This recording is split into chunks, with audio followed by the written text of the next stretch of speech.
mirë se erdhët në Kronika Shqiptare. Sot do të flasim për një nga festat më të njohura në botë, por edhe më të përfolurat, Halloween. Një natë e errët e ftohtë, ku maskat e frikshme, shtrikat dhe fantazmat marrin jetë. Për disa është thjesht argëtim, për fëmijët është një lojë e pafajshme, me çokoladë dhe karamele, por për të tjerë është diçka shumë më e errët. A është Halloween një festë e pafajshme, apo një ritual i fshehtë që ka mbijetuar prej shekush për të lidhur botën tonë me botën e errët? Shumë historianë thonë se Halloween ka rënë tek keltët e lashtë, në një festë të quajtur Samhain. Në këtë natë, sipas tyre, kufiri mes botës së të gjallëve dhe të vdekurve hapej, dhe shpirtrat e errët shëtisin lirshëm. Por, a nuk është e çuditshme që kjo festë përkonte pikërisht me fundin e vitit bujqësor, kur njerëzit kishin më shumë frikë nga e panjohura? A mos ndoshta kjo ishte një mënyrë për të kontrolluar popullin përmes frikës? Të tjerë thonë se Halloween vjen nga Roma e lashtë, ku njerëzit i ofronin ushqim perëndive të ferit, për të mos i mallkuar, ndërsa disa e lidhin me kishën mesjetare, e cila e përdori si një formë për të trembur fshatarët që të mos devionin nga rruga e fesë. Pra, pyetja që lind është, kush e shpiku vërtet Halloween dhe pse? Ka teori që thonë se çdo qiri që ndizet në Halloween është në fakt një thirrje për shpirtrat e botës tjetër.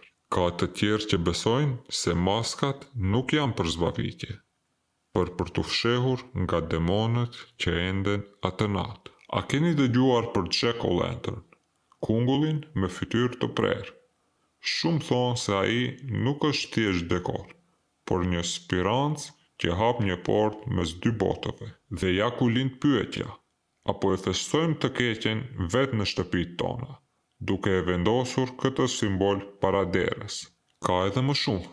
Disa konspiracionistë thonë se Halloween përdoret nga sekte të fshehta satanike.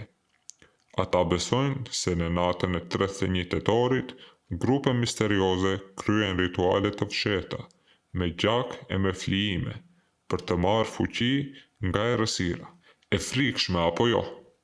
Por mendoni pak, pse ka kaq shumë filma horror që ndodhin pikërisht natën e Halloween?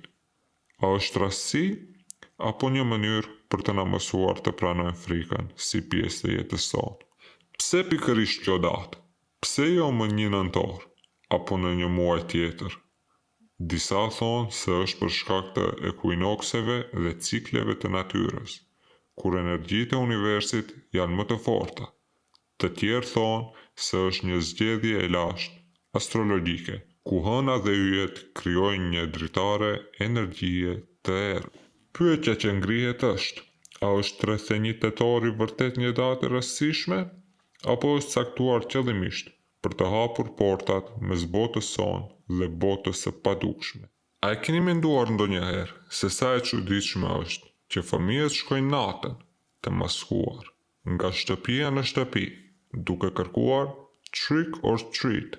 Duket si një lojë e pafajshme, por disa thonë se ky zakon është një përsëritje e një zakoni pagan, për t'u ofruar ushqim shpirtrave të errët që të mos sillnin fatkeqësi në shtëpi.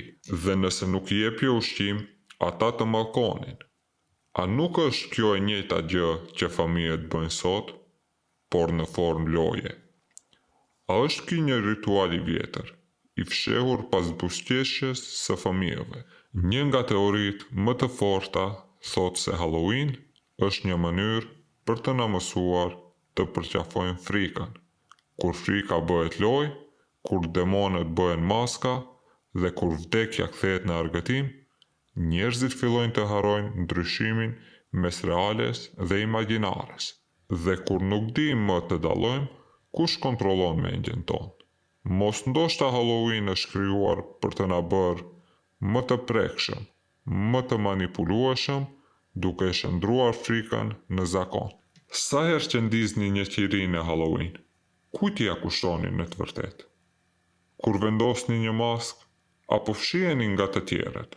apo nga diçka që nuk e shihni dot.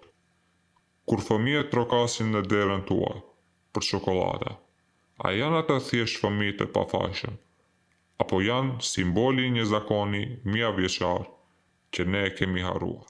E vërteta pas Halloween është një mister që askush nuk mund ta thotë me siguri. Disa thonë se është një festë e lashtë pagane, të tjerë thonë se është një ritual satanik që ende vazhdon sot, e disa të tjerë thonë se është thjesht një lojë e pafajshme për fëmijët.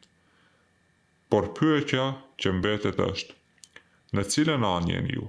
A mendoni se Halloween është një festë argëtuese, apo një ritual i fshehtë që e kemi marrë si lojë?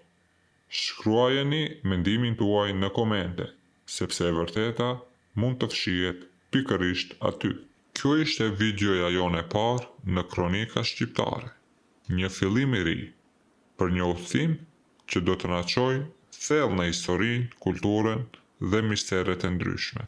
Nga sot e tutje do të publikojmë më shpesh video që zbulojnë historitë e harruara, ngjarje të pabesueshme dhe rrëfime që rrallë i gjeni diku tjetër.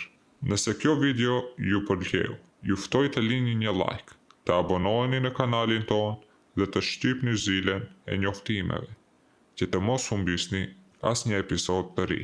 Shkruani në komente çfarë teme do të doni të trajtonim në videon tjetër.